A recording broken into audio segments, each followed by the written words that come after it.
शेतकरी मित्रांनो नमस्ते. काल परवा बऱ्याच शेतकऱ्यांचे फोन आले, सर शेवग्यामध्ये तणनाशक चालतं का? तणनाशक मारलं तर चालतं शेतकरी मित्रांनो, परंतु तणनाशकाचे साईड इफेक्ट आपल्या शेवग्यावरती 100% होतात. पाठीमागं आपण 4-5 वर्षापूर्वी शेवग्यामध्ये राऊंडअप, ग्रामोझोन, स्वीप पॉवर या तणनाशकाचा आपण वापर करत होतो, परंतु त्या तणनाशकाचे साईड इफेक्ट आपल्या शेवग्यावरती दिसायला लागले. तेव्हापासून आपण आपल्या शेवग्यामध्ये तणनाशक मारायचं पूर्णपणे बंद केलं. तर ह्या तणनाशकाचा साईड इफेक्ट काय होतो शेतकरी मित्रांनो? समजा राऊंडअप मारलं तर राऊंडअपमध्ये धग तयार होते आणि झाडाची पूर्णपणे पानगळ होऊन जाते, फ्लावरिंग गळून जातं, झाडं पूर्णपणे मोकळी होती.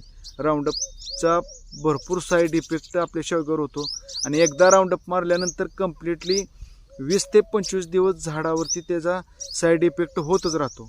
दुसरी गोष्ट, आपण कुठलंही राऊंडअप घ्या, स्वीप पॉवर घ्या किंवा ग्रामोझोन घ्या, यापैकी कुठलंही एखादं तणनाशक जर आपण आपल्या शेवग्यामध्ये मारलं तर ते तणावर मारलेलं तणनाशक त्या तणाच्या मुळेपर्यंत जातं आणि त्या मुळेपाशी आपली शेवग्याची मुळे आलेली असते आणि त्या मुळेवरती इफेक्ट होतो आणि त्याचा इफेक्ट आपल्या शेवग्यावरती होतो.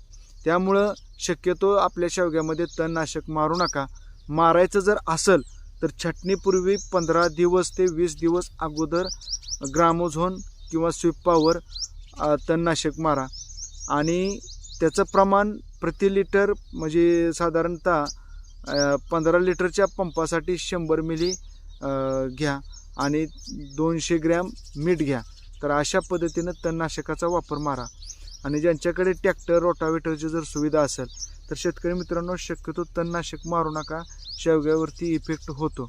तर मधल्या पट्ट्यामध्ये काय करायचं, रोटावेटर मारून घ्यायचा आणि बेडवरती शेणखत बेसल डोस टाकल्यानंतर मल्चिंग पेपर टाकून द्या.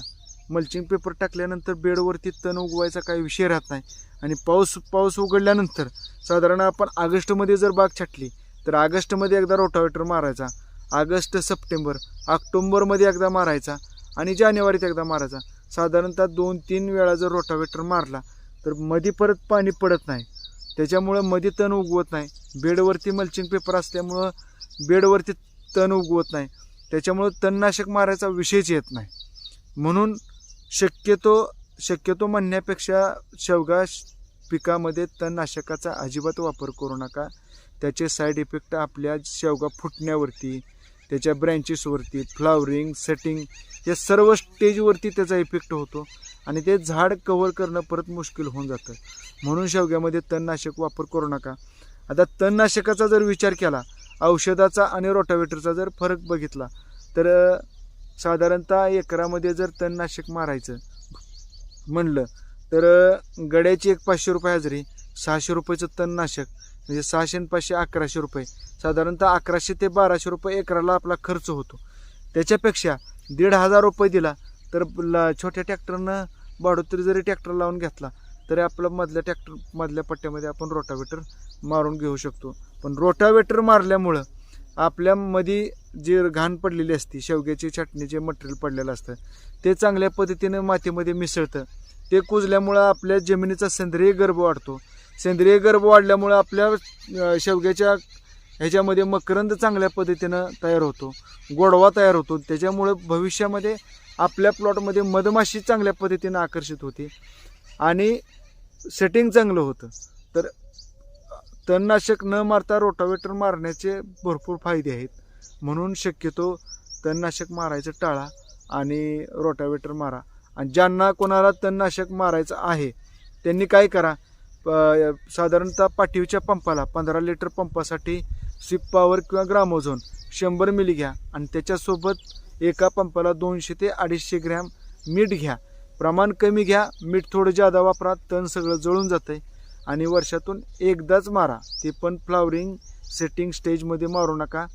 STPने तणनाशक मारू नका. पाठीवच्या त्या मोटरचा पंप असतो त्या पंपानं सुद्धा मारू नका. पाठीवचा साधा पंप जो असतो त्यानं मारा, कारण STPनं किंवा तो मोठा पंप असतो पाठीवरचा मोटरचा पेट्रोल पंप, त्याच्यामुळं धूळ जास्त उडते, धुरळा उडतो आणि तो धुरळा आपल्या शेवग्यावरती गेल्यानंतर त्याचा साईड इफेक्ट 100% आपल्या शेवग्यावरती होत असतो. तर अशा पद्धतीनं तणनाशकाचा वापर करा आणि शक्यतो तणनाशकाचा वापर टाळा. तर शेतकरी मित्रांनो, आपण आपल्या शेतकरी महेश यूट्यूब चॅनलच्या माध्यमातून सर्व शेवगा उत्पादक शेतकऱ्यांना वेगवेगळ्या विषयावरती माहिती देण्याचा प्रयत्न करत असतो. आपल्या चॅनलवरचे व्हिडिओ आवडले तर लाईक करा, शेअर करा आणि शेतकरी महेश यूट्यूब चॅनलला सबस्क्राईब करायला विसरू नका. पुढच्या व्हिडिओमध्ये आपण सर्व शेवगा उत्पादक शेतकऱ्यांसाठी अशीच नवीन माहिती घेऊन येण्याचा प्रयत्न करू. तोपर्यंत सर्वांना नमस्कार.